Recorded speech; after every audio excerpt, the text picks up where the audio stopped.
Hello and welcome to the Build With Baer Workshop. My name is Pat Bear. I'm here to build a model kit and hang out with all of you. I'm throwing the Bear Cave, the Lego, the site, the moat in the chat. If you're currently a subscriber, you can reply with those moats. If you're not a subscriber, it's okay. You can just say hi, like Ash has said hi to, or hey, it says hey. So I'm saying hey back, Ash.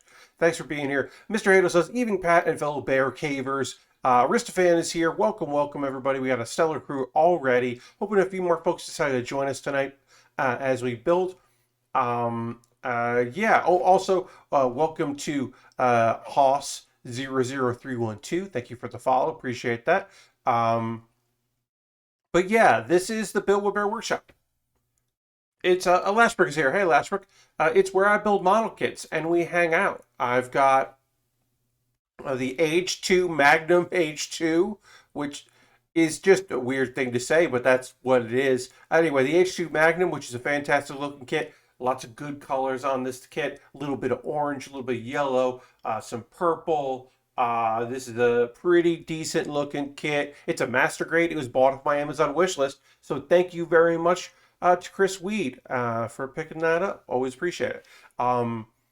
Tonight, we will be talking about PAX and Dragon Con and how they happened and have just kind of ended as of today because it's Labor Day here in the United States. We'll be talking about AEW All Out 2021, which was the AEW pay-per-view on Sunday. If you are not a follower of wrestling, but you have lots of friends on Twitter, you probably saw them talking about wrestlers and wrestling, and you were like, wait, my friends who like wrestling seem to be pretty happy. What's going on?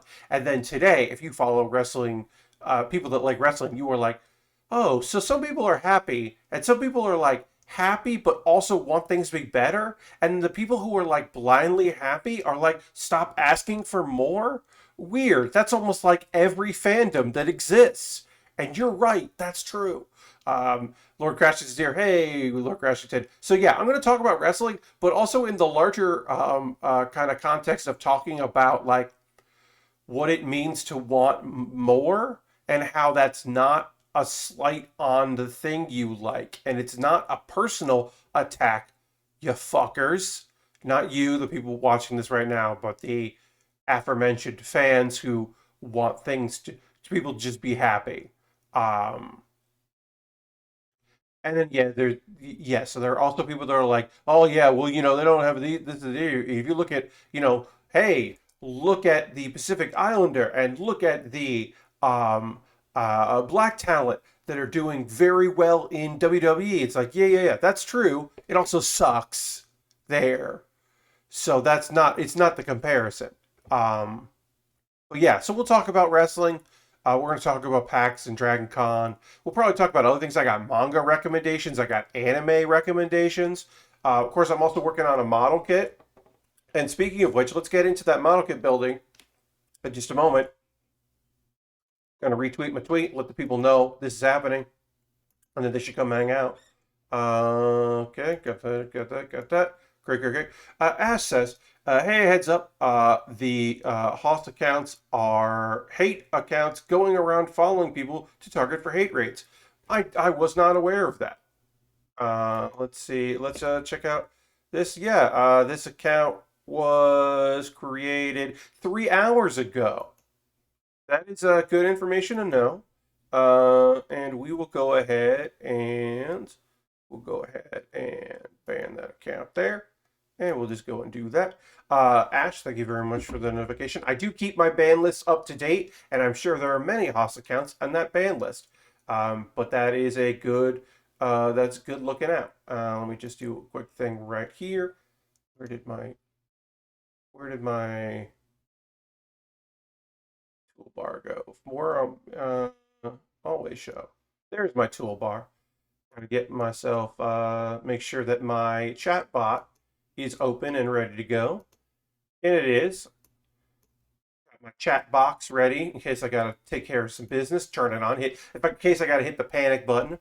Yeah, I got a couple on my account yesterday, even though I haven't been streaming lately. Yep, that is a good indication generally that is the thing that's happening.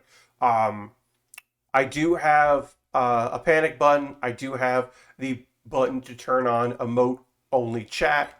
which I have been activating when I'm not streaming lately, just because there is a thing where they'll come in and say horrible things in your chat, and then a person will from a different account that wasn't quote unquote related to that will report you for your behavior and attempt to ban you. That is a fun thing that happens.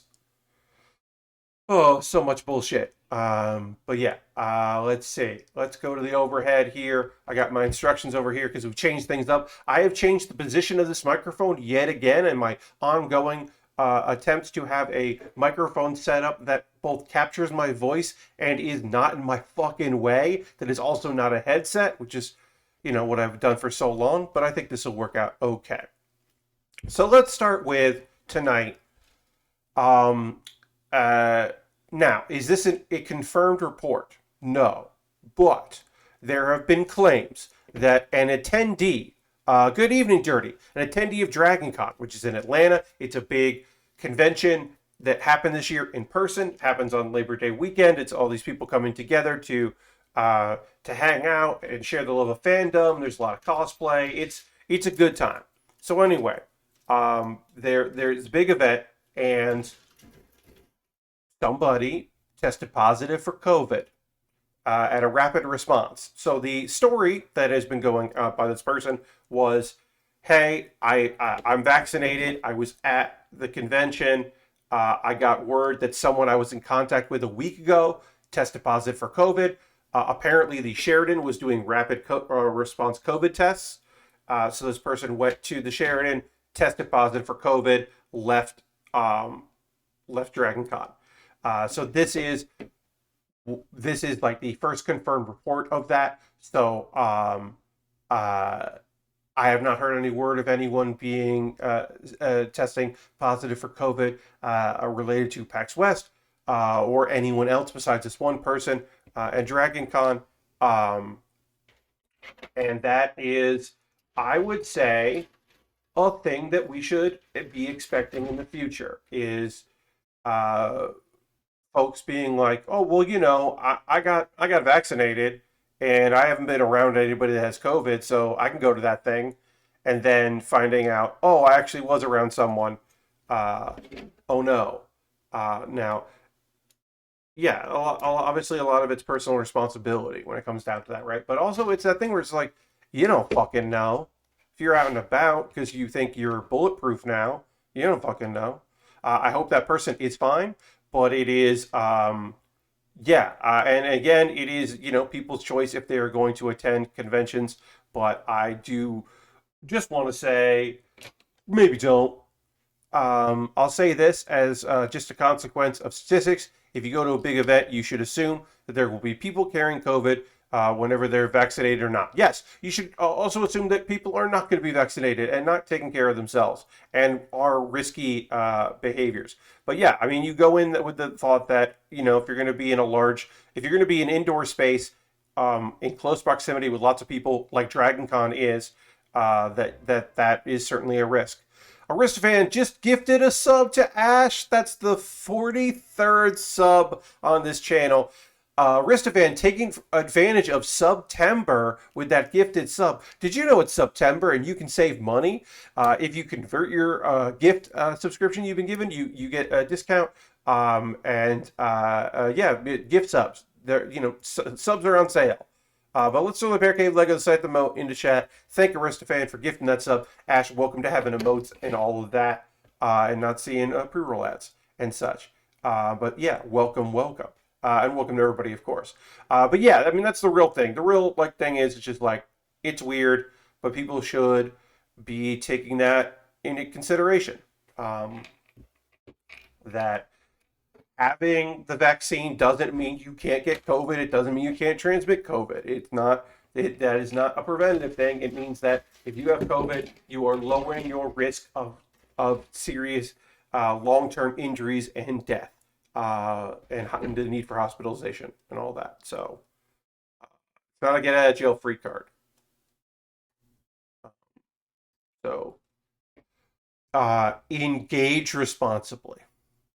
One of those host accounts followed me a while back. Don't know what they expect to do with that since I only streamed like once over 4 to 5 years. I mean, Lastbrook, they're casting a wide net, right? Because the thing you can't really like, look, are they going to target marginalized folks? Yes. Are they going to target marginalized folks that have already built their own audience? Yes. Are they going to target people that are talking about the behavior that they are exhibiting? Yes. Um, so they're like it is a thing where they're casting a wide net to be as harmful as possible, and so they're going to follow a lot of accounts looking for people who are targets. Now, do I have a high enough number to necessarily warrant an invasion like that? Not really, but that's also a fun target, right? That they could ruin my day with that, or at least the perception that they would ruin my day if they were just like gonna come in here and cause a problem.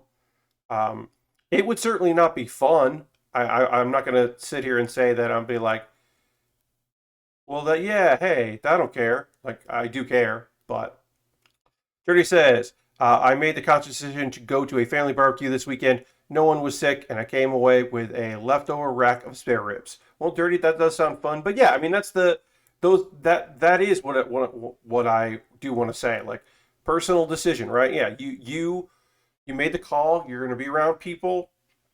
That is your decision to make. I would again stress that I'm hoping that people take time to think about these things to make the appropriate decisions for themselves, um, and to yeah, to look out for one another and all of that good stuff. But yeah, to be safe and be smart as best you can. All right, there's a lot of interlocking pieces for this whole thing, so we're just trying to take it slow, make sure we do everything right here, make sure we put all this together correctly. A21 and A22. So we'll do that now. Okay, so let's get into wrestling. Okay, so All Elite Wrestling, AEW. I skipped my mom's wedding last month because I take immunosuppressive medication, and her idea of being extra careful was over 20 people in a crowded space. Yeah, I mean, like Ash, like obviously that is a decision that that Twip Briar dude is no longer CEO. Yeah, that was quick, huh? That was real quick. When yeah, I guess we'll get into that in a second, but I do want to take a moment to say, Ash, that like yeah, those decisions are obviously not easy ones, but they are decisions that do need to be made because being passive about your own health and safety is certainly like not acceptable. You gotta take care of your own. You gotta take care of yourself. You can look out for other people while you're looking out for yourself, certainly, but you gotta look out for you. Um, okay, yeah. So the CEO of Tripwire Games, make producers of many things. That Man Eater, the Shark Game, and they published something that people were excited about this year. Um, got on Twitter to like I don't like getting involved in politics, but I'm really psyched about what's going on in Texas, and I support it. And people were like, "Fuck this dude and fuck his company." And apparently the response was Chivalry 2. That's right. They published Chivalry 2. That is the game that people were talking about. And so people were just like, hey, check out this shit bag. Don't buy their games because this is what this person's doing. Um, and then people they say like, this is cancel culture. Can't even have an opinion. And I'm like, no, man, this is capitalism. Now, I'm not particularly the biggest fan of capitalism myself here, but we do live in a capitalist society. And if you talk shit, then shit happens.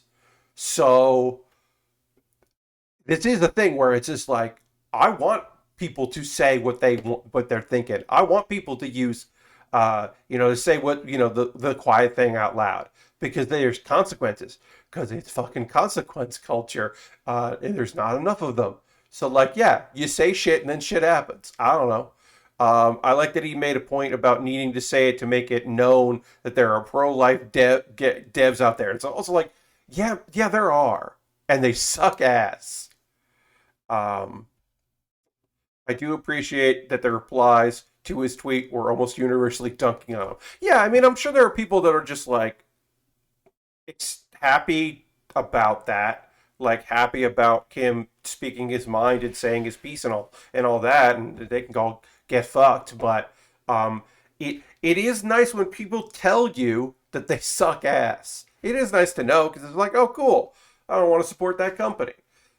And also, hey, guess what? Removing somebody, that's a business decision, right? Like now, maybe this was the maybe, and I don't know. I haven't read the reporting. I haven't done the reporting. Maybe this is a company culture where people were like, "It fucking sucks that our CEO is such a shitbag. Really sucks that I work for this small indie publisher and developer. It fucking sucks. What if he wasn't around?" And maybe this was just like people being like, "Hey, we can't work like this." So maybe this is the silver lining. That somebody opened their mouths, their Twitter fingers went wild, and then people were able to be like that. Or it's possible that this was a bunch of like-minded folks that are just like, you got to go away for a while because shit, man, what are you doing? You can't what? Like, but you can't. Whatever. Who knows what happened there? Um, but I will say, uh, as Ash says, haha. And that is it's like a haha, good job, jerk. Anyway, I'm going to talk about wrestling. And like I said, this will be a kind of be talking about the things I liked at AEW All Out, which was their pay-per-view for All Elite Wrestling. It will also be me like being honest about my feelings on the state of wrestling, and I can be excited about it because there are things about that show that I really liked, and there are wrestlers involved that I really think are fantastic and good people. And then also I can be honest to be like, hey, there's some other shit that would be cool because yes, Tony Khan does not have as much money as Vince McMahon, and Vince McMahon sucks. But also, Tony Khan is a millionaire, and this is his, or almost a billionaire, and this is his playground, and these are his toys, and he needs to play with a more diverse group of toys because it sucks. I'm going to get some sleep, have us on stream. Ash, thanks for being here. Enjoy your gift sub. Hope to see you soon. And yes, get some sleep. Yes, Lord Grashington, Tony Khan, the owner of All Elite Wrestling, AEW, is the son of a rich person that likes wrestling a lot and is very happy to be running a wrestling company. And it shows. And I'm glad for him. Someday, I want to have a lot of money and own a room in my house filled with DDR machines, and I'll be the DDR man. And people will be like, "Oh, you know that rich guy Pat Bear? He has all those DDR machines." And then someone will go, "But isn't he shit at DDR?" And they'll be like, "Yeah, he's shit at DDR, but he owns a bunch of DDR machines and keeps maintenance up on them and invites people to come hang out in his DDR room." And they'll be like, "Oh yeah, that's pretty fucking cool. He's not good at DDR though." And be like, "Yeah, he never said he was." That's Tony Khan. No one said he's a great wrestling promoter, but he does have money and he does want to have a wrestling company. He's got a DDR machine collection. Yeah, I'm sure he does. I'm sure he's got all that nerd shit. I'm sure his big wish list was wrestling company. I get to do stuff on it. I get to have all my friends and all the people I think are cool, and now they're my friends too. I'll have a video game and like, because here's the thing, there's a wrestler who debuted last night, and they paid a fairly well-known, fucking incredibly well-known, let's be real, band to license a song because this wrestler is named after that song. They shouldn't do that. Someone should have just been like, "Oh, cool, so then you come out to a sound-alike of the song, right?" And be like, "No, we paid a bunch of money for you to be able to come out to that song." And it's like, that's bad business. This person does not have a proven track record of making a return on that investment. They're like, yeah, but we're gonna do it. Okay. He's been good at hiring people that know their shit and how to do things fairly to attract talent. Yeah, I mean, look, I'm saying I don't think he's good at the business of being a success. Uh, it's my understanding that Rancid basically gave her the rights. I mean, that would be cruel. That would be huge if true and awesome if true. I have no idea. I don't know how lights. I do know that even if a band is like, yeah, that's cool, somebody's got to get paid because that band pays a bunch of people that do a bunch of shit. So I'm sure that somebody, because here's the thing, bands don't own all of their, or 100% of all their music. No band owns all of, most bands don't own all of their music. So somebody got paid. Now maybe Rancid's cut was light. Maybe they took a good deal on it. But somebody fucking got paid. But here's the other thing, right? Tony Khan's got a lot of money. So people want to get that money, and they're gonna get that money. Um, anyway, we'll go through it. We'll talk about it. We'll talk about the larger things. We'll talk about the smaller things. Um, we'll get in there. First off, pre-show match. The DDR room sounds about as good as my idea for when I'm rich of buying 400 acres of woodland and building a tower to keep in the middle, then becoming a recluse that shows up in town once a month to pick up packages and essentials. Yes, being that's the guy. That's the guy that lives in the tower. Why doesn't he have anything else in his field? Who builds a tower and lives in a tower? Yes. But yes, possibly interesting recluse is a way to go. All right, so best friends. Obviously, I love Orange Cassidy. Orange Cassidy is the best. Chuck Taylor, great person, great wrestling coach and trainer. Good dude, great in the ring, knows his stuff. I heard someone named Daniel Bryan showed up, but all I could find was a very similar named person. Indeed, Chris Weed. Indeed, Chris. Yeah, somebody that looks an awful lot like Daniel Bryan, named Brian Danielson, was there. Weird, right?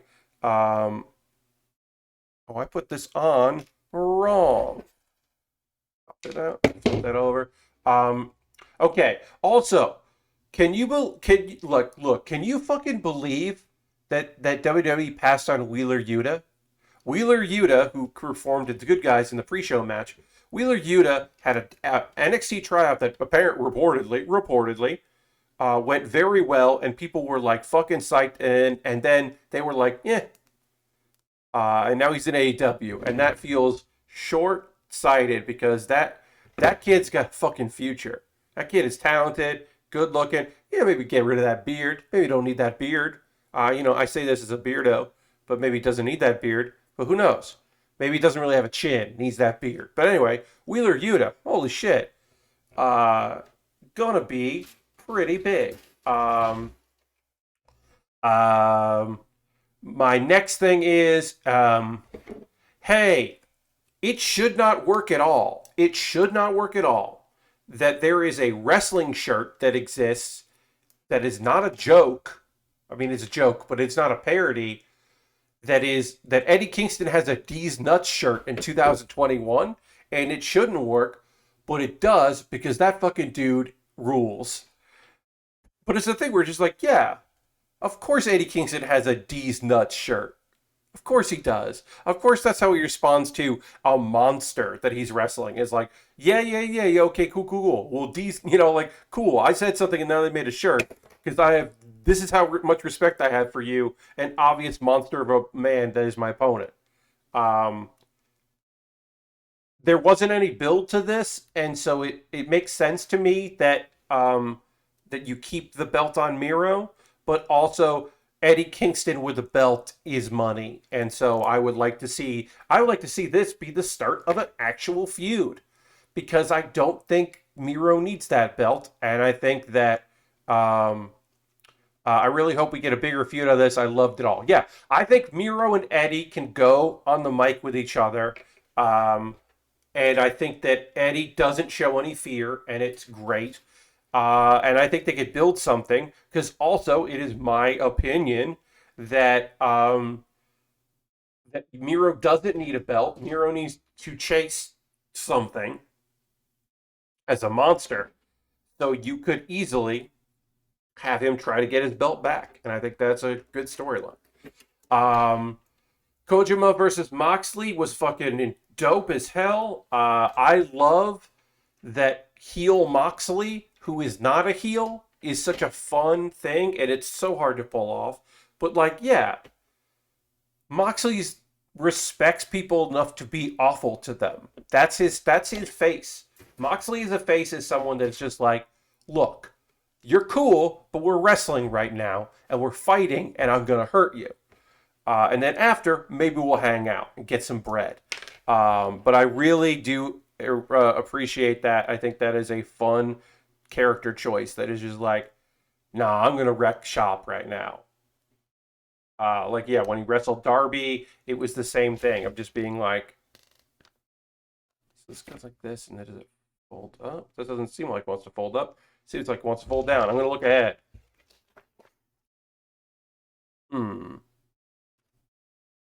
Yeah, I put this on wrong. Go like this and then fold up. Nope, that doesn't work. Like this and then it folds. Okay, it folds like that. All right, maybe that's how it goes. Yes. No. Anyway, I thought that was great. I was so psyched for Suzuki to come out. I can't believe this is going to be a TV match. Yeah, that's so bizarre. I think the timing of it is just tough because the quarantining. So Japanese wrestlers are in a tight spot where, when they go back to Japan, they have to quarantine, and that's good. But it puts them in a bad position because it means that if they're traveling, they have to make sure that they are returned with enough time to quarantine before anything they want to do. So I think a lot of it of their performance here comes down to like, well, this is the window in which I can be there because I got to go back at these times, you know. So I do understand it. But yeah, I can't believe that's a TV match because that feels like so much bigger than a TV match. All right, so what am I doing wrong here? Yeah, this looks like it should fold in.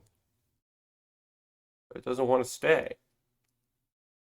And then if I do it like this, okay, no, that is right. All right, I got it.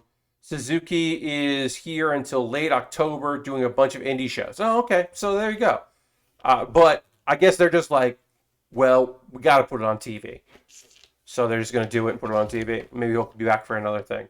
But it's good that he's here and getting to do a bunch of wrestling shit. Because if you're going to come to the U.S., you might as well be able to get in some wrestling.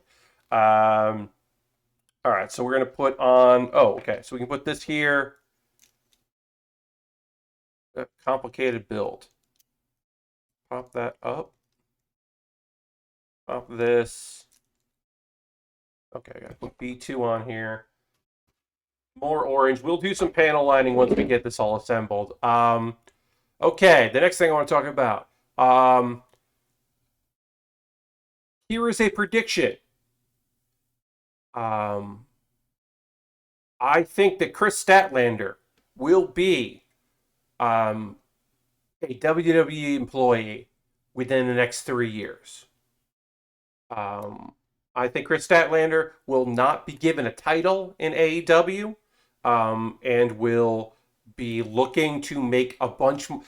Chris Statlander will be looking to make a bunch more money to not be in the main event, but to be touring and doing a bunch of shows. And will take a big chunk of money from WWE to join the women's roster there. Because I think Chris Statlander is going to be fucking bored in AEW, like every other woman who is not immediately going for a title shot and or has the title because that company does not know what to do with women that are not dating someone or going after the belt or having the belt. There is very little room in that company for storylines that don't revolve around the title. So that is my guess. It's Chris Statlander will be the person. I would have said Thunder Rosa, but it sounds like her contract is going to be for a while. She would have been my first pick, so now my pick is that it's going to be Chris Statlander. Um, I can't imagine WWE letting her keep her gimmick. I think she'd get a variation of the gimmick, but you also have to look at it like this. Um, Now, do I think that Nikki Cross's gimmick right now as a superhero is great? No. But also, do I think that Nikki Cross's like sanity gimmick was better than what she was doing on the indies? I do. I think that Statlander's gimmick is really good, and I don't think they'd let her keep it as it is. But I do think that like she could do something else. Um, but I think her in-ring talent is solid, and she's got great fire, and she's really funny and adaptable, and she could do something that is not that gimmick because there's no necessary. You don't have to do the gimmicks that you did on the indies. Like sometimes those gimmicks don't work right. It's okay. You don't have to keep doing that gimmick. You know, sometimes you can. Sometimes you can't, and I don't think that's bad to say. That like the thing you developed on your own that is visually a lot that you had to do a lot of work to create. I think that's awesome and commendable, but I don't think that has to be the end all be all of your life. I think you can grow and change. uh anyway, um I want to see Phoenix in the title picture, maybe in the TNT title picture, because Phoenix is just fucking incredible. Look, I'm not taking anything away from Penta. I love they have the belts. I think that rules. This is not me trying to drag Penta in any way, shape, or form. But goddamn Phoenix. But yeah, goddamn, just unbelievable talent, just incredible, doing such good shit, just kicking so much ass, fucking so good, just so good in the ring, just unbelievably good. Should there be a second women's belt, women's tag TNT maybe? Jam, I would like to see a women's tag belt, because then here's the thing about women's tag belt. If you have a women's tag team belts, that means that a match will have 4 women in it. They did the tag tournament, but I would like to see tag belts because they have the talent. They definitely have the talent to pull that off. And do you end up with unlikely bedfellows, which is, like people laugh at it about the concept? Ooh, that's the wrong piece, so we'll put that over there. Sure, you do. But I still think you can make something really great work with that. Speaking of the women's division, uh, that was the end of Black Folks on for the night for AW, because we'll get into that. But the top of the card is very white. It's very, very white. Just exclusively white at this point. Just so incredibly white. And there's a good reason for that. So we will talk about that. Um, let's see. I mean, Ruby Soho. What can I say about Ruby Soho? Ruby Soho fucking rules. Ruby Soho was in WWE as Ruby Riot with 2 T's, who was in the Indies as Heidi Lovelace, who made her mark in Shimmer and Shikara and various indies across the world, who is just an incredible talent, a lovely fucking human being, um, just a wonderful person. And the thing so you saw a little bit of heel Ruby, but you mostly just saw I'm here with my friends in the Riot Squad, Ruby Riot, or I went heel and I regret it, Ruby Riot. You didn't see I'm an underdog babyface with a lot of fire, Ruby Riot. You didn't see I'm going up against people way stronger than me, but I'm going to come out on top, or I'm going to fight like hell as I do it, Ruby Riot.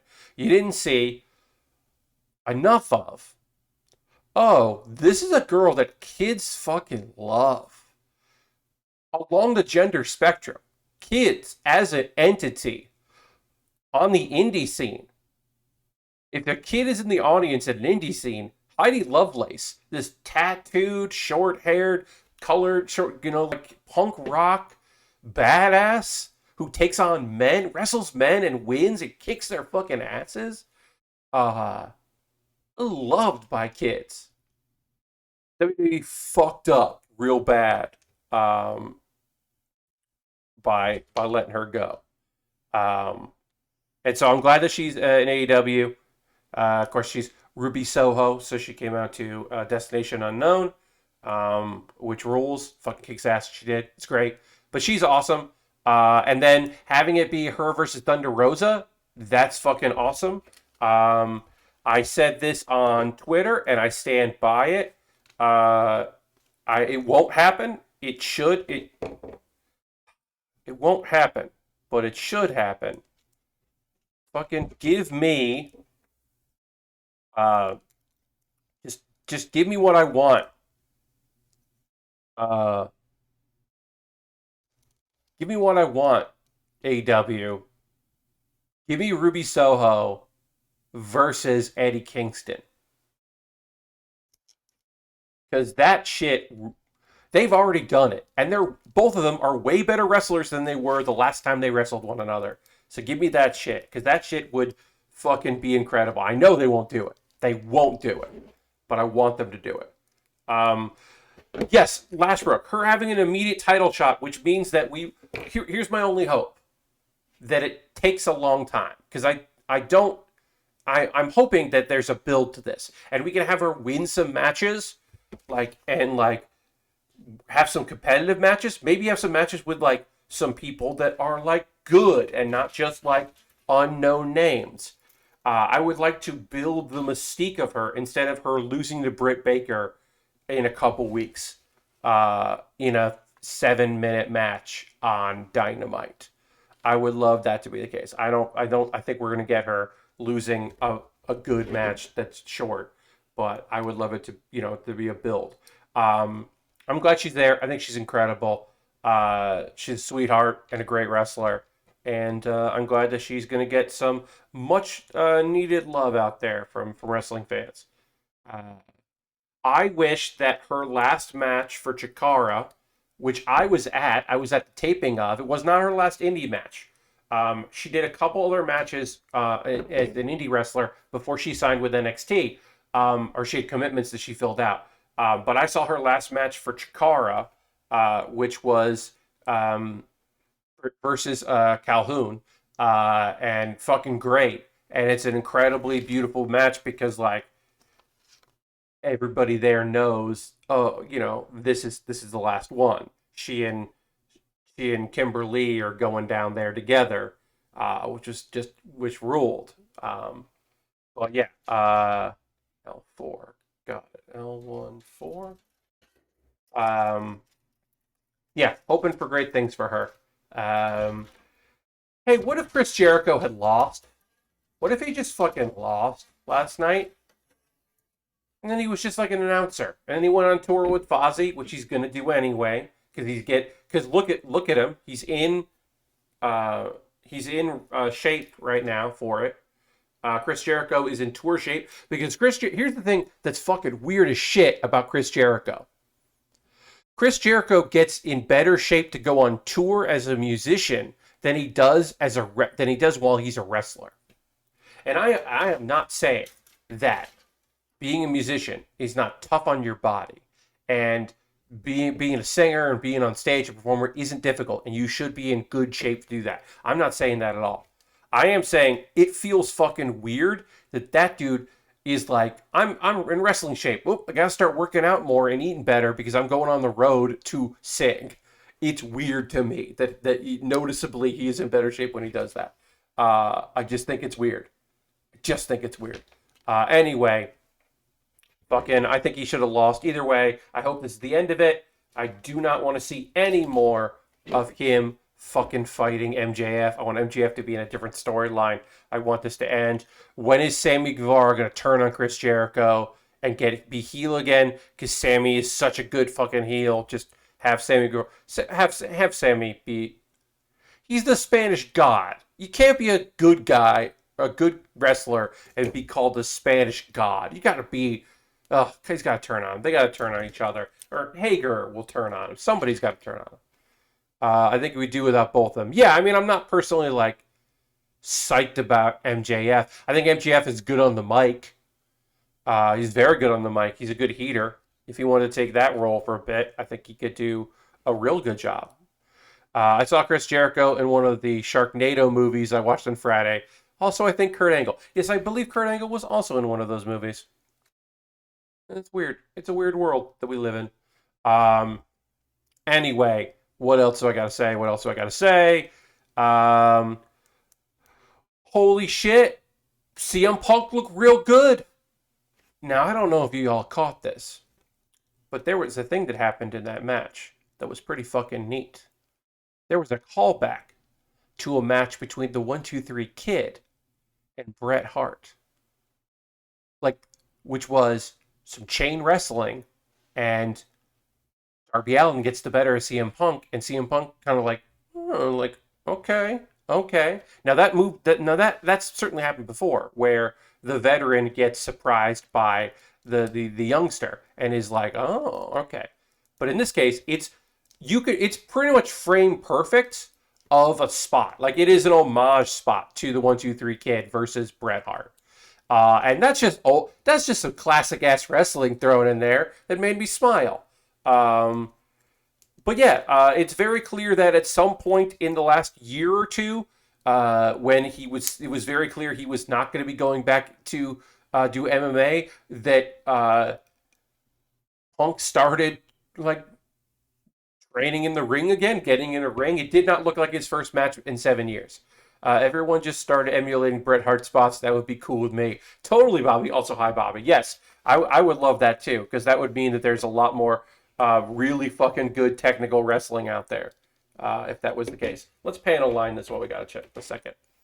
CM Punk looked like a dude that has finally gotten some emotional and business baggage off his shoulders. Yeah, here's the thing that I hope. As someone that knows one of the two people involved in this, I only know one of them, and I don't know him super well, but he was very nice to me the couple times that I have seen him and interacted with him. I hope that CM Punk and Colt Cabana have figured shit out and worked some stuff out. But I didn't catch the reference, but I was super into the match. Yeah, I think it was like a really solid match. I think Darby played his part well. I think CM Punk played his part well. It's still weird to see CM Punk in the same ring as Sting. That's just a weird thing that happened. And I thought that was pretty great. But yeah, overall, I thought it was good. I hope that Punk and Colt have patched things up. Because I like Colt Cabana a lot. He's a good dude. So fucking smart about the business too. But yeah, I think Punk seemed like he's been working out and getting ready for it. Like he's been waiting for it. And that's cool, because I think he did a good job. All right, so we got to put this on here. Get our waist in place. There we go. Our waist is in place. This is coming along good. This is a really complicated chest build. This is going on. Omegas. Omega versus Christian Cage. The back half of the show kind of lost me overall, but I don't know how much that is because I was really tired. I mean, last work, it was a lot of shit. There was just a lot of shit coming. Like, I'm not even going to mention the bathroom break match that was QT Marshall just getting manhandled by Paul White, I should say. Like, that was just like, who the fuck cares about that? But, you know, some people need time to stretch and cool down. We are talking about All Out. Yes, I've been kind of going through the All Out card, talking about my thoughts on it. This to me, Omega Cage, Christian 2. This felt like one of Omega's best matches in a while. Steel Cage was your match of the night. I thought the Steel Cage match was great. That tag match had great. I love that the Bucks later still seemed bummed. They still seemed really bummed out. And I think that was really like nice little bit of extra storytelling of them just being like, oh, yeah, we're psyched for you, Kenny, but like, we lost our belts, I just like that. I don't know. I think that was great. Sometimes you get that storytelling is kind of lost. It really showed on BTE too. Yeah, I haven't seen that, so I mean, in general, but yes. But I like that. I think that's just a good bit of storytelling that they're going to be like, yeah, we're bummed out that we lost our belts. They should. They should be bummed out. It should matter to them a lot. Um, anyway, Christian looked great. Kenny looked great. They looked great together. They worked really well together. It was a really fun match. Had a couple slow spots in it, and I think that's okay as the main event. Um, Adam Cole coming out to make the save, but he doesn't make the save is so good because Adam Cole in the Elite makes so much. Like obviously, as a Adam Cole has his time with them, and they're not going to say Bullet Club, but sure. Um, I think it's a really strong, it's a good choice to have him be a heel because everyone else who has come back in the face, and yeah, he's gonna get cheered. Of course, he's gonna get cheered, but like I think it's totally fine to have him like be there. I think that works out great. Um, there was an incredible. So here's the match that people don't talk enough about because it was on SmackDown, so who cares? But um, back when they were doing Survivor Series and they were pushing NXT as the third brand, um, that was the one where like Hunter showed up and a bunch of people showed up and there were fights and like Bianca Belair beat up a bunch of people and like there was all this stuff. There was a match between Daniel Bryan and Adam Cole when Adam Cole was NXT champion, and Cole went over because they were pushing them as that as a serious threat. And I can't wait to see more of that. I want to see that. I want to see Daniel Bryan versus Adam Cole. Because here's the thing: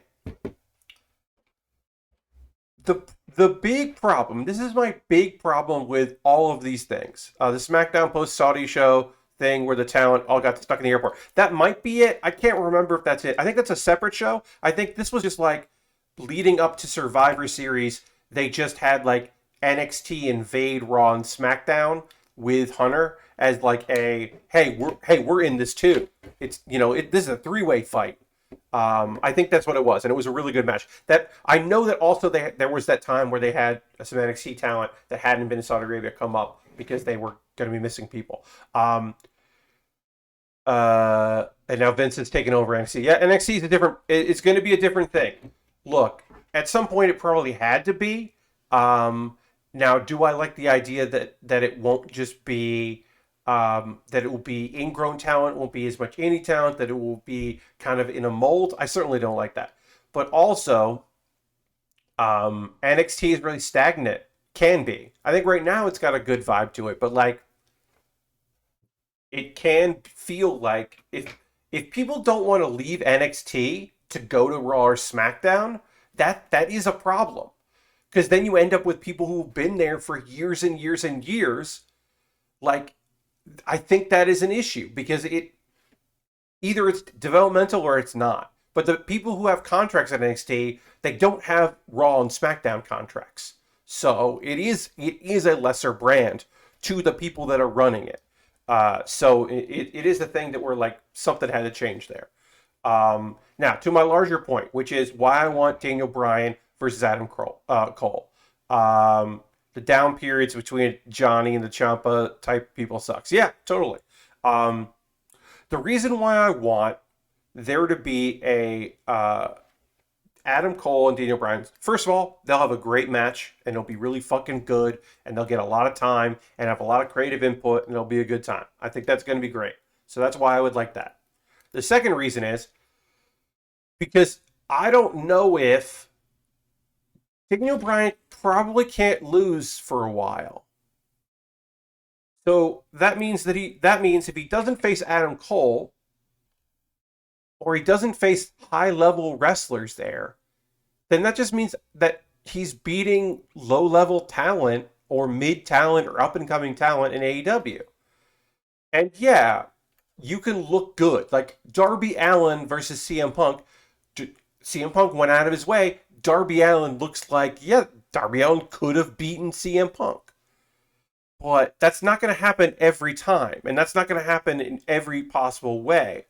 And you do end up with a problem, which is you do end up with this problem of you bring people in that were at a high level somewhere else, and you bring them in to be at a high level there. If everyone that you're bringing in is white, then you have a upper card full of white people. And you can say, well,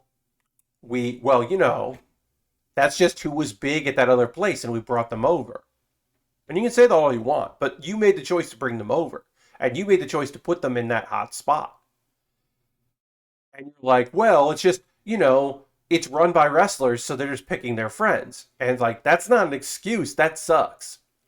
Like, Scorpio Sky is 38. So fucking do something with Scorpio Sky. Because he's 38 years old and he's in incredible shape and he can fucking talk on the mic and he's a fucking star already. So put him in a main event. So put him in the main event. So put him in the elite. You're being hunted by the, like by one of his former friends that he turned his back on. Bring him in. Have him go up against Kazarian, who's after him. Like, what are we doing here? Uh, to me, that's a no-brainer. You strap a rocket to him. Uh, get him away from the MMA jackass. Yes, the program he's in right now is suffocating and stifling and terrible for him. But like, Sorcerer Sky's a star, and you're like, well, we don't have stars to build. Then fucking build them. You got them. You got all these people you brought in. Put them to work. Give them some good shit. Uh, like, put don't have you're like, yeah, Miro. Miro is great as a champion, but like, don't keep that Miro. Don't keep Miro with the title for that long. Move him into another program. Have him start working with other people. Move things around. They have all this talent, but the problem right now is by bringing in all these big names, they're okay. So people have described this is what happened to WCW, and it is and it isn't. The big difference between AEW and WCW is that the WCW contracts for these big, huge names was all of this money, uh, like so much money, right? And all of this creative control where they didn't have to do anything with that money, right? So that was the big problem, right? And that eventually, the difference between that and AEW is all of this big talent is coming in for not a lot of money comparatively because they want to work for that company, so they are willing to they're willing to work for less than they're worth. And while that's admirable, that also sucks because it makes it seem like it basically is like, oh, so AEW gets to bring in all this big talent and not spend a lot of money for this big talent. Uh but that big talent is still there, and then that big talent's like, yeah, I'm here because I want to be here, and also I'm doing everyone a huge favor. Um, but it's a thing where it's like, should Kenny Omega be wrestling Christian Cage for titles? Like, yeah, they got to take that belt off him, whatever. But like, should Christian Cage have that spot? Should it be Christian? Christian rules, but should it be Christian? Like, after Chris Jericho, I don't want to see another former WWE guy winning the big belt. I mean, you put it on Jericho for a good reason, because that is your, your chant. That is your like, oh, this is the legit world renowned wrestler. He's our champion, and that makes a lot of sense, and I get that. But like, it's gotta be people like Jungle Boy, like Orange Cassidy, like Hangman Page. It's gotta be your talent that you have crafted and you have like worked hard to amplify. It's gotta be those people. It can't be like Daniel Bryan shouldn't be the next AEW champion. He can't be the next AEW champion because otherwise, what are all these people working for? What are they working towards? If they can just be like, no, we went this direction instead, it's gonna be shitty. I will say that it felt like commentary finally found a groove during All Out. Yeah, I mean, commentary's been tough because they've been moving people around and focusing on stuff. And like, I have my own opinions on certain announcers. Like, I think it sucks that my favorite announced team is on like a YouTube show that gets views, but not like, but like my favorite commentary team is Excalibur and Taz, and that's not going to be their flagship two people. There's no way he drops that belt before Hangman comes back. Lastbrook, I fucking hope so, but also I don't want to see like former WWE talent challenge him. I want to see other people be built up as like possible like next people to challenge for those belts. That's what I want to see. I want to see like credible threats coming in from within the company. Um, because, like I said, uh, you have look bringing in outside talent for Japan for a show that fucking rules. More of that, right? Yeah, like Emi Sakurai in the battle royale, like the casino royale. Fuck yeah, more Emi. Emi Sakurai is a goddamn legend and a national treasure and a wrestling royalty. And yes, she should be in cool shit and doing cool shit. And there are so many fucking talented, incredibly wonderful women in that company that deserve more than like. Well, if you're not challenging for the belt, then you might as well not exist. Um, Maybe you'll get a backstage segment where you can be mean. Uh, do we have something we can do? We'll just have you hang out here. Like it's just, it's weird. She's mostly doing dark matches. Lashbrook, it is fucking weird. She's mostly doing dark matches. It's really weird. Fucking incredible talent. God damn it, pisses me off.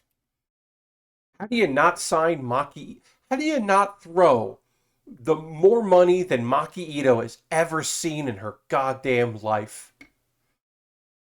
Like, how do you not throw a ton of cash at her to be like, oh, you know who people really liked? Maki Ito. You know who's selling? Who was for like a couple weeks the highest grossing wrestler on Pro Wrestling Tees, as everyone and every single person was just like, oh yeah, I need a Maki Ito shirt real bad.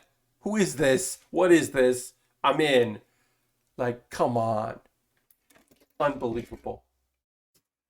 Uh just need more from that. But also, yeah, also there people were like, oh well, there's a black and native wrestler that's high in the card in the women's division, and I'm like, what does that mean though? Is she fighting for the title next? Because if she's not, then she isn't doing anything. And I'm not slandering any of the people there. Like, fucking Big Swole is a goddamn incredible. She's fucking so good on the mic, so good in the ring. Crowd loves her. I can't wait for Big Swole versus Ruby Soho. Please, please, please, please give that to me. Have them tag together, whatever you got to do. There's so much incredible talent in that division, and it is fucking infuriating. And yeah, and there's so much talent there that is just criminally overlooked. Like, I mean, Powerhouse Hobbs has got to get out from. Look, Hobbs is doing very well. Yes, Ruby Soho is the new name for Ruby Riot, formerly Heidi Lovelace. People thought she was going to go back to being Heidi, which was the name given to her in Chikara, and she used on the indie scene because she's a Chikara trainee, turned sensation. But she chose to go. She apparently, according to her, really loved the name Ruby, and it means a lot to her. So she went with Ruby Soho instead of Ruby Riot. Well, she can't use Ruby Riot, so instead of going back to Heidi Lovelace, she kept the Ruby, which I think is great. Yeah, but yeah, she debuted last night, and I can't wait to see her. I really want to see her wrestle Big Swole because I think that would be fucking great. But anyway, yeah, they have a lot of talent there. I would like to see them do something with that talent in many, many ways, including pushing non-white talent to the top, or at least make them fucking competitive before we bring in more WWE talent. And look, here's the thing, right? I'm not saying these people aren't good. Like, I mean, I am saying that uh, Sean Spears isn't a good wrestler and isn't a good on the mic and doesn't belong in that company and only got in because he's friends with people. And I think that was like nepotism at its worst. Would like there are some people in there that do great work that coming from a company and they're in this company now and they're doing what they need to do and I think they're doing a good job. Speaking of their home talent, kind of bummed to see Max Caster is back doing dark matches like nothing happened. I mean that was inevitable.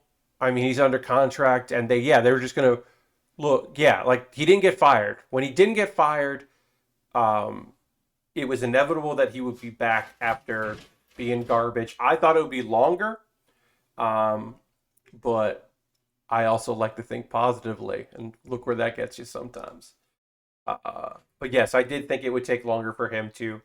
I thought he would be in the doghouse longer than he has been, which is not great. But yeah. Oh yeah, I was gonna Powerhouse Hobbs. Probably learned a lot from being with Taz, but like, get that dude something to do. He's just a lackey. He's just a lackey right now, and it's just like, come on, they got to be able to find something for Hobbs. Kids got like got a lot of upside, and I'm sure, yeah, is learning uh, under Taz's tutelage, but like, yeah, we can figure something out for him, right? Anyway, we're gonna take a pause for the calls in a moment or two because we're done with the chess. This was so fucking complicated. There were so many weird, interesting parts on this kit that I really did enjoy. But it is a solid. This is a solid chest here. But yeah, we're almost ready to start working on the head. I got some pieces removed from that. But we are going to take a pause for the cause. This is a way for me to talk about ways you can support the channel if you're so inclined. You're under no obligation to do any of the things I'm about to talk about. But if you'd like to, you're more than welcome to. First and foremost, if you're currently a subscriber here, let's throw the Barricade, the Lego, the Site, the Mode in the chat. Let the people know you're a subscriber. You got these cool emotes. You don't see pre-roll ads. So they can go, ooh, maybe I'll do that. Because it's September, y'all. So this is a great time to um, convert your gifted sub into a regular subscription. Become a subscriber if you haven't been before. You could be like a wristband and gift a sub. That would be great. Use Prime Gaming Token if you don't want to do regular there. Bits and coins also always appreciated. That would be great, but you certainly don't have to do that. But if none of the things I'm going to talk about here are things you have to do. But if you would like to do that, it would be great. Being a subscriber is a easy way to support what I do here. Also, I have a Patreon. Patreon.com/PatBear is another way to support me. If you're watching this later on YouTube, what's up, YouTube? You can find all this in the show description below the video. Patreon.com/PatBear, $1, $3, $5, and $10 tiers. My $3, $5, and $10 subscribers or patrons just voted, and I'm going to be playing Power Wash Simulator on Wednesday. And if I don't feel like playing that for a full 2 hours, I might jump into something else. But we're going to check out Power Wash Simulator, check the updates that since I last played, there has been an update and some new content. So we'll check that out on Wednesday, which will be fun. So that's Patreon. YouTube.com/PatBear. As I mentioned, I got a YouTube. You can obviously subscribe for free, and please do. But you can also join. $2 a month. You get a Wednesday video 1 day early. That is my thank you to folks. Is that for $2 a month you get a video 1 day early, which is something I can do. We're gonna get back to building soon, folks. But we are right now just talking about ways you can support the channel, and then we'll get back into it. But I always like to do my ad break in the middle of the stream. I have direct donations. There are ways to do that because everything I make through direct donations, through Patreon, through AdSense on YouTube, and through Twitch goes into me buying model kits. Because once I build a kit, I'm done with it. And then I got to build another kit. I got to buy another kit. So if you want to help out that way, by subscribing, by joining something that contributes money that goes into a fund that I use to buy kits, and then also direct donations will go into a fund. It's just my savings account that I keep track of the money that goes in there, and then take the money out to buy stuff. Let's see. What was I going to say? Oh, So this was bought on my off my Amazon wish list by Chris Weed, who's around. The kit we're working on right now, the Magnum, was bought off my Amazon wish list. And if you buy something on my wish list, I'll shoot a video about the thing you purchased, and it'll jump the queue. So right now I've got stuff in my backlog to build, but I won't build that if something gets bought off my wish list. So I've got really inexpensive high grades. I've got Lego sets. I just put in some new Lego sets like the Ferrari F8, the I've never said the Koenigsegg. I don't know. I put that in there. I put in some new Lego. These are some of the like famous race car Lego series that look pretty neat. So I put those in there. I've got high grades. I've got master grades. I got inexpensive kits. I got super expensive kits. Oh yeah, the McLaren Senna, which looks like a Batmobile. I'd love to build that. But yeah, I got a bunch of different kits, things that are priced really weirdly, things that are priced like reasonably ish, and some equipment on the bottom. If you buy a kit, like I said, I'll build it on stream, because that's the least I could do. Alternatively, you could buy something from USA Gundam Store, buy a gift card from USA Gundam Store, and then you could send me the code and DM on Twitter, because my DMs are open, and I'll buy something from USA Gundam Store, which is located in Florida, and I'm in South Carolina, so it'll arrive pretty damn quickly. So that's an option for y'all. What else am I going to say about that? Oh, I have a Discord. My Discord is free. If you want to support me and not spend any money, my Discord's a great place to do that. You can link there. I post photos after every build stream. People post stuff they're working on. It is a nice little community of friends. Okay. Oh, I got a retweet about that, which is nice. And let's see, what else do I say? Oh, a couple videos that I would like to link y'all to. The first one is, oh, gotta find it. Here we go. Pat Bear's Anime Club. I made a video for my every other week series called Pat Bear's Anime Club, where I just talk about themes. This was me recommending 3 shows from this season. If you haven't really watched stuff for this anime season, you're looking for recommendations. Here's 3 shows. One's an isekai, of course. One involves time travel, and one is just got that kind of like mysticism going on, but it's just honestly just like a lovely story, beautiful story. And then Best of Build with Baer is my weekly, like every Wednesday I put up a new episode, which is just clips from my streams. Remember to hit clip that. If you see anything in here, you can always clip it. If you see something on one of my streams that you think is funny, feel free to hit the clip button. This last one, I don't remember what it was, so I'm going to hit, oh, there we go. Oh, it was me being dumbfounded by the idea of a Fall Guys Jungle Book crossover. My next one, which is coming out this coming Wednesday, is me talking about Pokemon. So that should be fun. But yeah, I think that's everything. I'm going to talk about some anime. I haven't done because we talked for an hour about, almost an hour. We talked for almost an hour exclusively about, what do you call it? Oh, sorry. My mind just completely lost it. Wrestling. We didn't talk about manga, so we'll talk about manga after we talk about anime, because there's only 2 shows that I watched this week, so, for this last stream. We'll go to the overhead here. I'm now working on the head, and I'm going to talk about anime. So this was the second last episode of Welcome to Demon School Iruma-kun Season 2. This was the second to last episode of this season. It's been going to be 21 episodes, which is a weird number. It's not 24, 26, or even 22. It's 21 episodes. But okay, sure. And this was the date episode, which was very fun. Apparently, the Demon Border Control is going to help Iruma keep the reporters away, because Iruma was part of the crew that saved the day at Walter Park. So that's good for Iruma, who was definitely terrified of people finding out that he is a human, because only like 3 people know it for sure, and 1 person's figured it out. So, and he doesn't know that Amari knows for sure. So there's a lot going on for him. Anyway, speaking of Omri, this episode's all about them going on a motherfucking date. They went on a date and it was cute. This is a fucking adorable episode.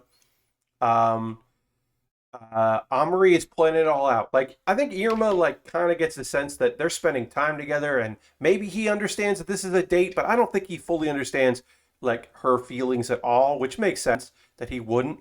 Because why would he think that? Because he's got self-esteem issues. Um, but also like, yeah, he doesn't necessarily. I don't think he necessarily believes that she is interested in dating him. So let's see. We need F. So anyway, this is all about the date. She's read a lot of manga about dating, so she's got information on it. Um, she goes to a aquarium that is also like a water park. It actually seems fucking really cool. So they go on a date, and she's trying to do romantic stuff, and it doesn't always work out to her liking. Some of it is because the environment they're in. Also, a lot of it is that she is just incredibly strong. She is just still a very strong uh, person, and she's got a big body. She's like, oh wait, we can't really hold hands too easily because I'm so much taller than he is. Oh no, I didn't think about that. Um, but she does her best, and she really wants to be more romantic, and it sort of is, but then also things get complicated because she ends up saving him and like from a monster, and then she's like holding him in the princess carry, and he's just like, what? Now here's the thing. She's like, I'm such a brute. He probably didn't even have a good time. He had a really good time. It might not have been the romantic time that she wanted, but he had a great time on the date. And then she's just like kind of pouty, and she's just like, I hurt myself. Like she did get cut in the leg beating up this big monster, but she's just like, yeah, I hurt myself. I need some help. Carry me. And she's like, I'm just kidding. But he's like, no. So he uses his imagination magic, which he has access to make her let's see, hole facing down. Okay. Basically, he makes it so that she doesn't weigh a lot. She's basically weightless, so that he can carry her easily. It's still hard, but he can princess carry her, and it's great. In the end, they both had a good time, and they both realized, like, okay, yeah. But I love that that's her ambition. One of her ambitions is, which is her big thing, is that demons need ambitions. One of her ambitions is like, we're going on a good date. I should also say the bad part of this episode is that her dad is definitely a like single dad who is definitely like mad that his daughter doesn't wants to spend time with a boy, and doesn't love her daddy as much, and it's just like that trope. I'm definitely over that trope. I would love that trope to be less uh, insistent. I'm looking forward to that being like less of a thing. Okay, so this has got a clip in here, and I don't know where it clips in. Sorry. No, it doesn't clip in like that. Clip it like this. Sorry, this head is a little complicated. So, okay, it goes like that. Got it. Okay. This whole kit has like a lot of very interesting detailed parts in it that I think are great, but it's like, yikes, what's going on here? Okay, and then I go like that. Okay. Oops. All right, I think I got this now. No, I don't. Okay. Anyway, so that happened. That was I'm excited for the last episode. I'm really hoping this last episode there's one character in the show that has never been properly introduced. There's a student in the class that we occasionally see in the background, and he's in the opening credits and the closing credits. He actually phases in and out of the closing credits. And this is season 2, and we still haven't been introduced like to one of the classmates. And I'm like, what's up with this classmate? What's going on? Is he important? Because like there was a minor character that we found out was actually pretty important, but she really wasn't in much of the first season, and then she was in a lot of the second season. And I'm like, is that the same thing here? What's going on? What's up with this one? Doesn't hang out. Wasn't at Walter Park. Does anyone talk to this character? Like, what's going on? So I'm interested in finding out about that. This is fucking infuriating. Okay, so then we had Seirei Gensouki, Spirit Chronicles. A lot of stuff happened with this episode because we had a cliffhanger in the last one, last episode cliffhanger, big cliffhanger, where we were like, hey, wait, the spirit that has been living inside of Rio came out and showed up, and she has got a human form. And we saw her once before where she taught him magic, and she calls Rio Haruto. So she has a connection to the Japanese person that he has the memories of, that he's the reincarnation of, but he doesn't, but she doesn't. What's going on? What's happening here? So we're going to find out what's going on there. In this episode, we do find out a lot about it. Um, let's see. She doesn't know how they formed a contract. She doesn't have any memories of it. She doesn't know her name. She doesn't seem to necessarily remember that, but she's just like, Haruto is Haruto. And he's like, yeah, that's not my name, though, but you can call me that, I guess. It's complicated. Let's see. All right, folks, I got to really fucking look at this because I'm just lost here. This is going to go like this. This goes like this. Yeah, that goes like that. This goes into this first. Why is this head complicated and weird, folks? Shouldn't be complicated and weird. Anyway, they spend some time together. They find out that she can use all the elements. She's incredibly strong. She's probably stronger than Rio, which is great that he's got a companion that can be really strong. Also, she can become a spirit, so she can kind of like disappear for a little while, which is convenient. Rio's like, okay, I got my house that can live in a ring and then come out and be a whole goddamn house. I got that, so now I can have a mobile base, which is just nonsense.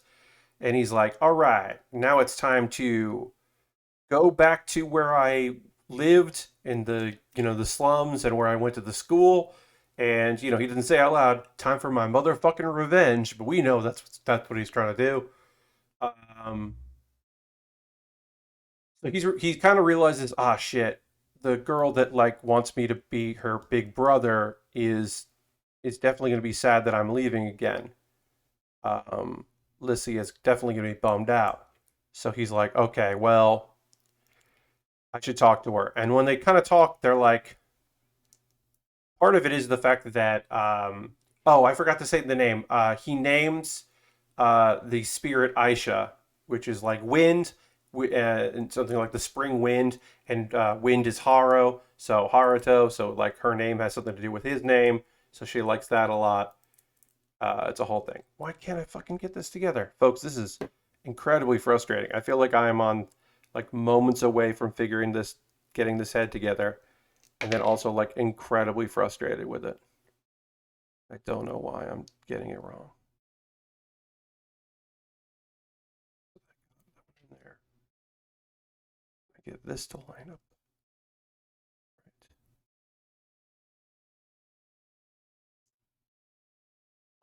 Let's see. Okay, so they talk. Lycia is just like, "Hey, I told you how I'm from Japan. I think we knew each other, and they did. We knew that. We knew that. Um, that Lycia was a Japanese girl, and she rode the bus to school every day, but it was like a commuter bus. It wasn't like a school bus. It was a commuter bus, and she would always see this like nice guy across the way, and she always wished that he could be her big brother, and that's what she got. Like they kind of like are definitely like, okay, we definitely knew each other in our in the other world, or we were around each other because they died at the same time on the same bus. And it's just nice they could finally talk about that. Also, so he got that house. He also gets an earring that can change his hair color, which is good because he is a wanted person where they're going. Um,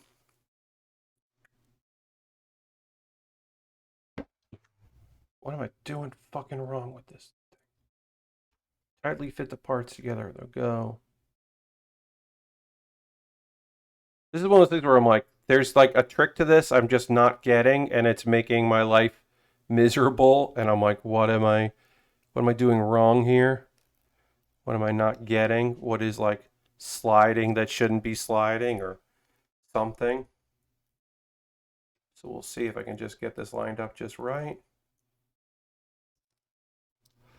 Okay, I fucking did it. I got the head together. I hope this doesn't fall apart because goddamn, that took fucking forever. And I have no idea why that took so long to do. Now I gotta put a bunch of stickers on O1, 2. Okay. Uh, I gotta put a bunch of stickers on this. We'll see what it looks like without them. This needs the eyes, 1 and 2, and then go like that, and then 2 is the front camera. Got it. And 3 is the front camera. Okay. Now I'm going to put some stickers on this while I finish telling you about this anime. Okay, so they say their goodbyes. He's going to revenge, and he wants to go see Celia, who helped him out a lot. So he sneaks back into the academy, and he's like, hey, what's up? He finds out Celia's not there. She is her office is not at the academy. She is not a teacher at the academy right now, and they find out through trickery that she is to be wed to Duke Charles Arbor, and that's the guy that got that like tortured Rio in the past, and then tried to humiliate him in the school, and Rio kicked his ass. That's that fucking dude. I don't know how he gets engaged to somebody like Celia, but he does. Apparently is, and they're getting married tomorrow. So now I guess Rio's got to act. So instead of getting his immediate revenge, it looks like Rio's going to go on some sort of rescue mission, maybe. Maybe he's going to do that. I don't know what's going to happen, but I assume that he will get involved in the wedding in the next episode or this finale. I have not read this manga. I have been thinking of reading it, but I have not checked it out yet. But I am certainly thinking about I might read it. Speaking of which, now it's time to talk about some manga that I was been checking out. And when I say manga here, this is sometimes it's manhwa. Most of the time it is Japanese. Sometimes it is other stuff. This is just brief overviews of a few things that I've been checking out. Some of them I read a bunch of. Some of them I read a couple chapters. Some of them I really like. Some of them I don't like at all. Here's one I did like. Living in this world with cut and paste. This is not an isekai, but this is a fantasy world with powers kind of a series. The basic idea is that there is that you are given skills. Now, most of the time, people have one skill, but sometimes people have two skills, but you only have two at the most. And our main character at age 15 got cut and paste, which sometimes people only have cut, and sometimes people only have paste. And he got them combined as one skill, and he also got appraisal. Now, that's a rare skill. Obviously, if you read any kind of stuff like this, you're used to appraisal. That means you can see things and all that. Now, cut and paste is like cut is like meant for dismantling things, and paste is meant for repairing things. So most of the time, that would mean a craftsman. You work at like a guild hall, like dismantling monsters, and then you would, or you'd be working like you use your skills to repair things. That is usually what people would do with that. But if you have appraisal and you can see people's status, what our main character can do is remove a skill from someone, cut a skill out, and then paste it to himself, which is an unbelievable skill which he uses to like stop robbers from. He basically uses it to like make it so that somebody like doesn't have ability with a knife and just like drops it and what's going on. Oh, also he can paste people to like the floor. So he becomes an incredibly overpowered character. He is the first person that they know of to have many more than two skills or three skills. He has like unlimited skills because he can just do it. He does feel bad about stealing people's skills, so he tries not to do it unless they're bad people. And then also he has no problem taking skills from monsters. Uh, and he can share stuff as well. And he's a good character. One thing I do like about this that is nonsense is, so you know how sometimes there's like the first person you work with in a guild in these shows like has a crush on the character and is all like, oh, I fucked up. This one is just like, nope. I can see this person has talent and I'm interested in this person and I'm going to pursue it. And then also the local princess feels the same way. And they're both like, well, you're going to marry both of us. Um, and I just kind of like that. I just like that idea. They're just like, yep, you're marrying both of us. And it's like, look, you got to achieve more before you can marry the princess, but you can be married to this person that works for the guild that also is the daughter of someone high ranking in other things. And we're just going to go like that. And the guy's just like, I mean, okay. I don't know. I thought it was fun. It's pretty cute. Living in this world with cut and paste, I thought it was pretty good. Another one that I think is not good, a show that I think is bad. I was trying to transition into like another thing I like, but I realized, oh wait, no, I don't like this one. Is the Swordsman called the Countless Swords Sorcerer is not great. So our main character is a sorcerer and a swordsman, and immediately I was like, this is kind of fun because he's a magician that also but people were like, oh well, then I'm just gonna fight you close combat, and he's like, you don't want to do that because I can use swords, and he's like, oh well, I'll keep my distance and fight you, and he's like, you don't want to do that because one of my magic skills is moving swords around. Yeah, we're talking Lysander, we're talking about some manga right now. Yeah, we're going through. I was put that there. Talking about some manga that I've been reading. So the swordsman called the Countless Sword Sorcerer. Like I want to like it because I think the premise is fun. Of this, like, yeah, I can use all these. I can use all these abilities, and I can like the idea that like, yeah, I can just like telekinesis swords around is fun. I just don't think it's written that well. I don't think art is good. Um, also, he may or may not be isekai. Like it's never said, but there are hints, definite hints that like he talks about like maybe he's reincarnated. I don't know, but they don't really get into it. What they do get into is um, that he has a big. So I think he's reincarnated because he hates the goddess. Everyone worships this one goddess, and he clearly has a problem with that goddess. So that makes me think, oh, he got reincarnated and didn't want to, or something. Um, but also in that world, there was like a demon king or an evil god that had subjects, and the only people that ever hurt the goddess were these twins. So in that world, having twins is something that like people look down on, and he ends up like uh, finding two twin girls and raising them, and it's just not a good story. I don't think it's that fun. Um, so I'm not a big fan of the swordsman called the swordsman called the Countless Sword Sorcerer. It's also hard to say. Um, I sort of liked. I think I'll hide my true ability to the last moment. I sort of like this. There's things to like about this. Okay, I got another sticker here on D1. So we find D1, put a sticker on there. D1 is here. Like I said, I sort of liked. I think I'll hide my true abilities to the last moment. So the idea is that most people, when they come of age, that are like elites or whatever, make a covenant with a god, and there are like gods that are high leveled and have many covenants, and there's like low level gods that have like one or two.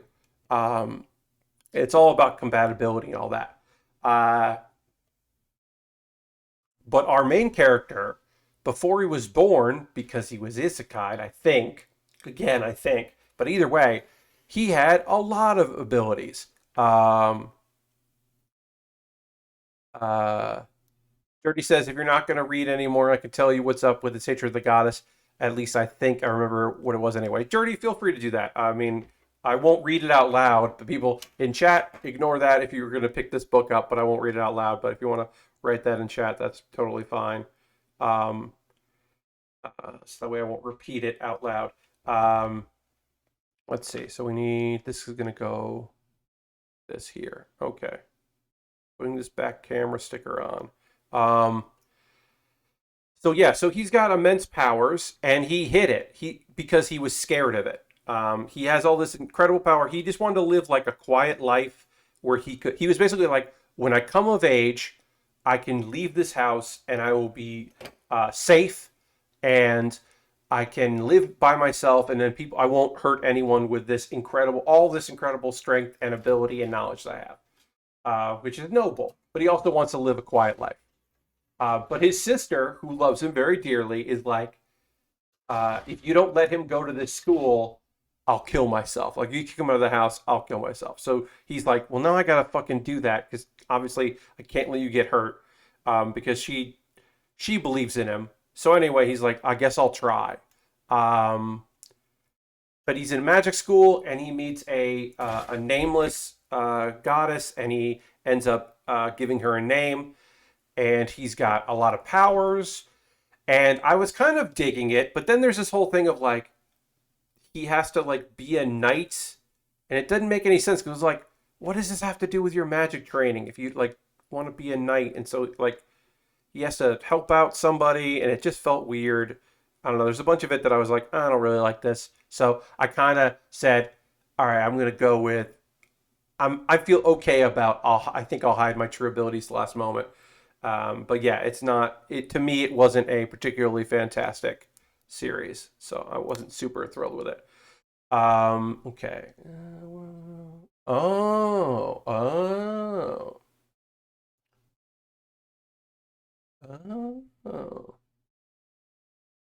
Okay, Dirty explains it. It wasn't what I thought, so I guess this character was an isekai, was not an isekai, because that's what it felt like. That's why it's like, oh, he doesn't like the goddess, all that. It was this another thing, and then that's how he feels. Okay, that's somewhat interesting. But yeah, I would never gotten there because I, again, don't particularly like, did not particularly enjoy that story. Let's see. I need L1, or no, I need L32. So 25. Okay, so it's not on this one. It must be this L. Okay. I got two different L's here, so this is L32 or 33. Got it. The small sage will try her best in a different world. I don't think I've read that, Dirty. No. Dankin Vorka, thank you for the follow. Appreciate that. Welcome. Working on a model kit, talking about manga at the moment. Dirty, I don't think I've read The Small Sage Will Try Her Best in a Different World. I have read, The Greatest Demon Lord is Reborn as a Typical Nobody, which I did enjoy. I do enjoy this.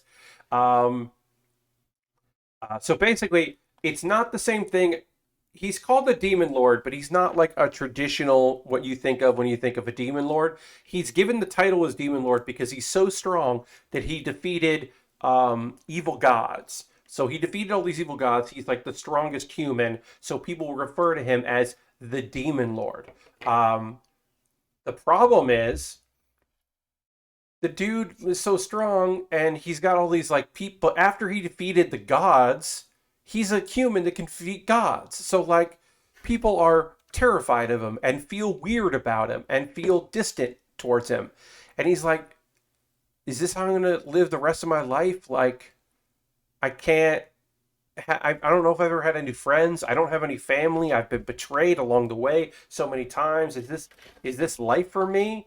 And he's like, no, I don't accept this. Because even my close associates, my former friends, are afraid of me and turn their back on me. So like, fuck this. I'm going to reincarnate myself in the future, and I'm going to have a simple life with friends and family. And that does not necessarily go his way, because he is still incredibly strong and incredibly powerful. And also, the biggest issue of him making friends is he is very strong and uh but he doesn't have any common sense. Like he never had friends, and he also like isn't, he was a kid, or he's reincarnated as a kid, but he doesn't know how to act like a person. Um so he eventually does make friends and a bunch of things happen, but most of the time it's him like trying not to stand out even though he is incredibly strong.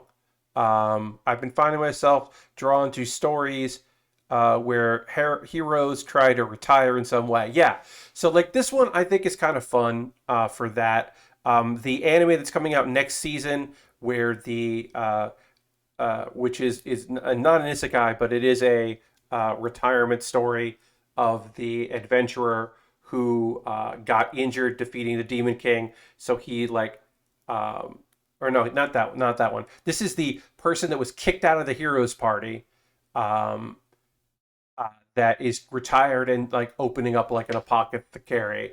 That's next season. There's going to be that anime. I like that.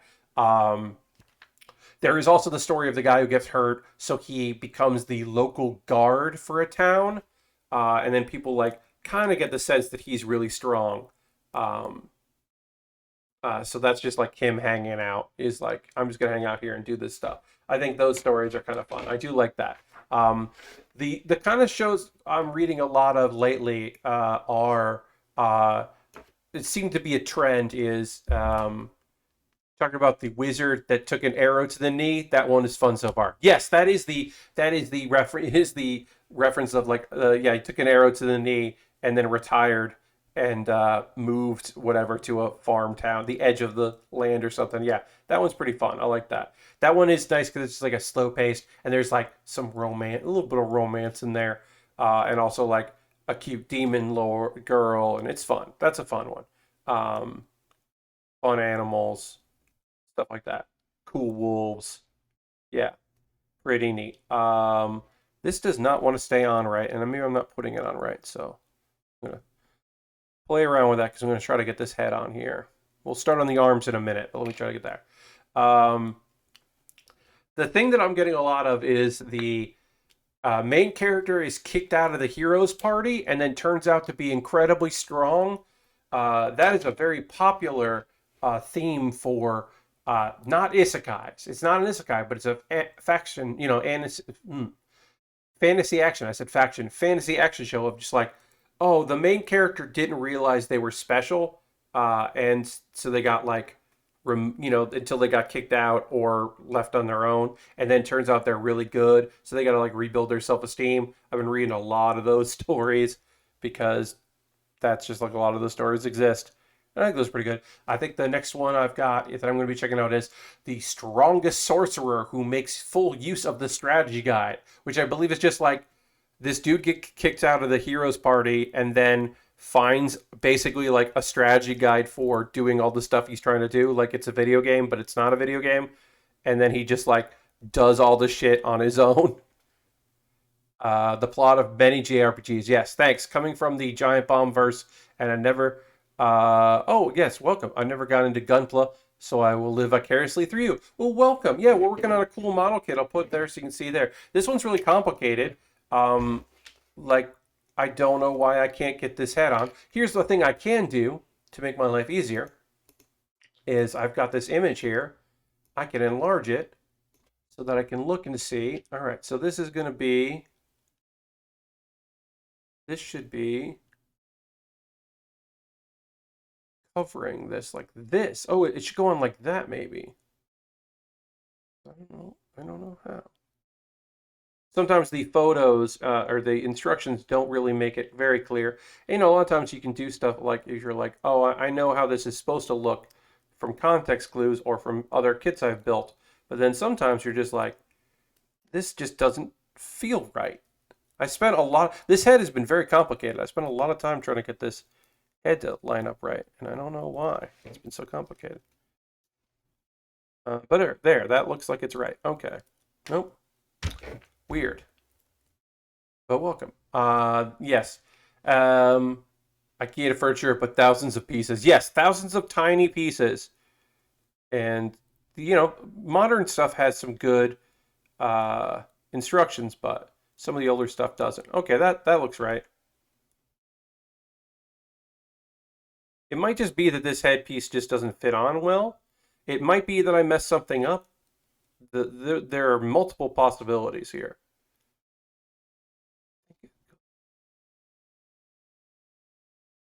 Hmm. It's one of those things where I'm like, who is this complicated or am I doing it wrong? It's a fun task for me to figure out. Your streams have inspired me a little. The local target is a few Gundam kits of varying difficulty, and I'm tempted to try. Well, Lysander, so the thing I say, oh, you can't even see because I forgot to put this back. My recommendation for model kits is always if it's an entry grade, if it says EG, the entry grades are the best place to start. Yes, you have some stickers. Yes, that can be complicated, but you can figure some stickers out. You can build a little kit. It'll look neat. The entry grades are inexpensive, especially compared to other things, and I think they look great. The RX-782 entry grade, which is the original Gundam entry grade, is incredible. You get this tiny little figure that just looks rad as hell, and you did it and you built it, and I think that's just like very rewarding. All right, we're gonna call that built. It's that top of the headpiece is still a little weird, but this is mostly done, so it's ready for me to put the head on the neck here. Oops, popped off. So I said that and then it came off. I'm probably going to use some, uh, liquid cement to go in there. But I would say, high grades are also a great place to start if you don't feel like doing any entry grade. High grades are small; they're 1/4 scale, but they're pretty simple and easy to follow along with. And I think that if you know Gundam, you get a kit from a show you like. You build something from Wing, you build something from Gundam Seed, you build something from Build Divers, you get something you're familiar with. If you're not familiar with it, you just get something you think looks cool. Since you were talking about manga, do you absorb stories better in one medium than another? So, manga is kind of a new thing for me to be into because I was into comic books when I was a kid, and I get into comic books now and again, but I was much more and have been traditionally much more of a anime watcher. I generally prefer that, but I have a lot of free time in my hands these days, and I uh, have kind of gotten into the habit of instead of uh, buying a bunch of video games, I've just been buying a bunch of manga or reading books for free. That's just kind of been a phase. This like me being into manga right now is kind of a just like somewhat new. Uh, it hasn't been a consistent part of my fandom, but I've been enjoying it. There are a few snap together kits that look intriguing. Also saw a kit that has a pre-built action figure base to put the armor onto. Yeah, those can be fun because that way you just like the base is there and you're just like mixing and matching armor. I haven't built those in a long time. I built a different kind of version, not the ones that are being advertised now.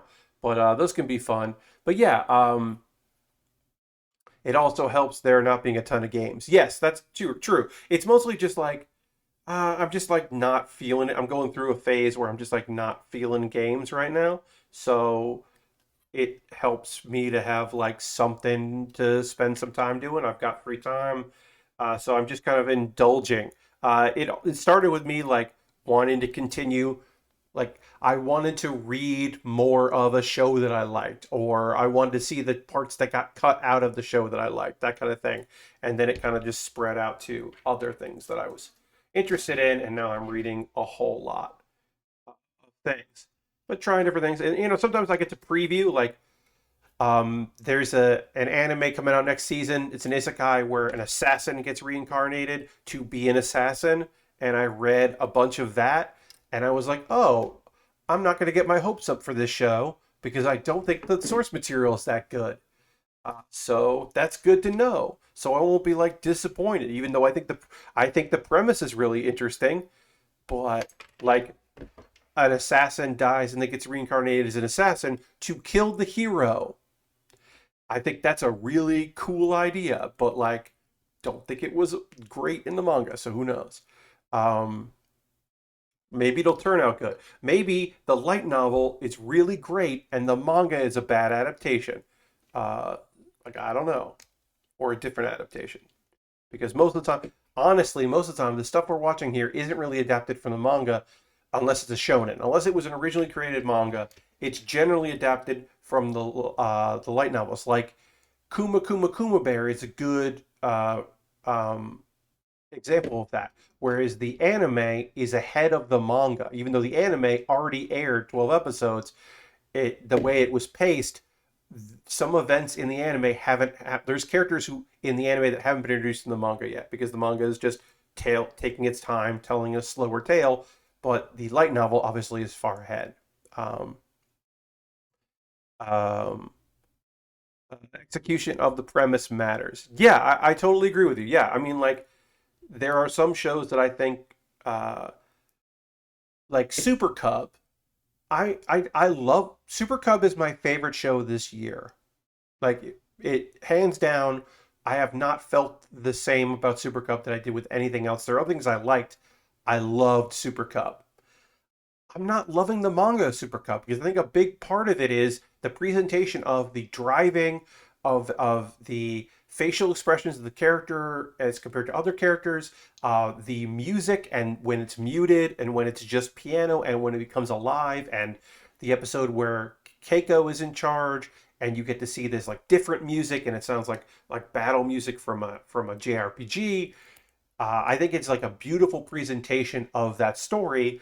And then going, but maybe if I'd read the manga first, I would think differently because because I watched the anime first. I'm like, yeah, this is okay. Like I don't know, I don't know if that's uh, if I would have felt that way, um, or the what is the thing where I like the anime better than the manga? Laid Back Camp.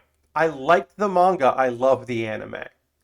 I just think that the presentation is so good of it that it's better. And there are some manga that I like. I didn't necessarily. I'm a story adaptation nerd, so I feel you. Yeah, I mean that's like the adaptations. I think like are I talked about Kuma Bear, right? The adaptation of the manga or the light novel, they changed the order of the manga chapters. Like if you read the manga and then you watch the anime, you're like, why did they do this? Like, I think they do themselves a disservice. They don't start with the isekai incident. They start with her already being in the world and then flash back to how she got in the world, but they don't flash back until the third episode or the second episode, and it's like, why would you do this? It felt like they were like handicapping themselves. It's so strange. Like Sandra says, I really liked Other Side Picnic as an anime, but I didn't quite like the comic version that much. I haven't tried the novels yet. Yeah, I can see Other Side Picnic being something that works very well in a visual medium. One that I haven't gone back to is because the anime is so well done. Um, uh, yeah, there are a couple. There are a couple where I'm like, I don't know if I would want to read the manga because the anime is such a beautiful representation of the story. But yeah, who knows? That time I got reincarnated as slime. I'm enjoying the manga quite a bit. I think it's a solid, fun manga. I think the stuff that they skipped makes sense. The stuff that's in the manga that's not in the anime, I think like is fine. They haven't done that. But yeah, sometimes I look at it and I go, yeah, yeah. They did the right thing. And sometimes I'm like, oh, I don't know why they did this. It's so weird. Like a lot of people were are fans of the manga of that time I got no sorry Soma Spider So What, like they liked Soma Spider So What, and then the anime came out and they were like, what is this, why are they doing this? Well, the anime is faithful to the light novels, and the manga is a different interpretation of the light novel.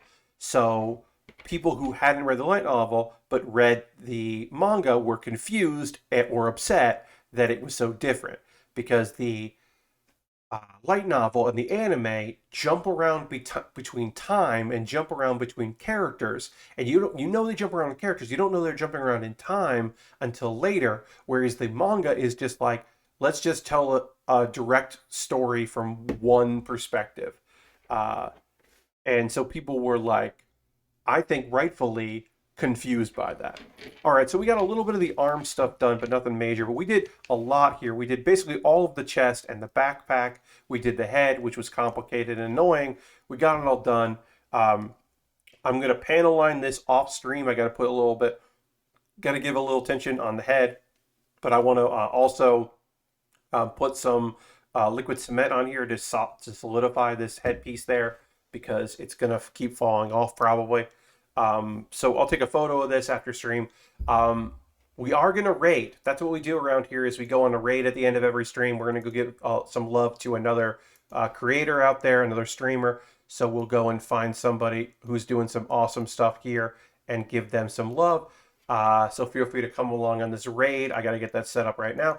My next stream will be Wednesday, 9 p.m. Eastern. It will be my gaming stream. We're going back to Power Wash Simulator because there has been an update, and so we got some new stuff to play around with. So we'll check that out. And there's some custom stuff.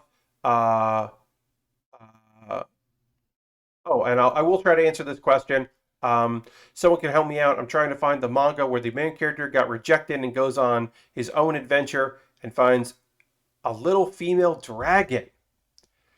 I don't know. The dragon one is the part where I don't know, because that story is kind of like, there's the hero's party, main character gets kicked out of that, and the dragon part, I'm not sure. Let me check my manga list and see if any of the titles stand out to me. I don't have descriptions on my manga list. Let's see. Grace Prana, that's the Grace. That's a fun one. It might be the white mage who was banished from the hero's party is picked up by an S-rank adventurer. This white mage is too out of the ordinary. That might have a dragon in it. Chris, it's not Scott Pilgrim. Dirty's also checking as well. I found something similar, but it wasn't that he get kicked out, he left behind. Okay, maybe it's that. I don't know. It also probably isn't white mage. That stood out to me. I'm like looking to see if I can find.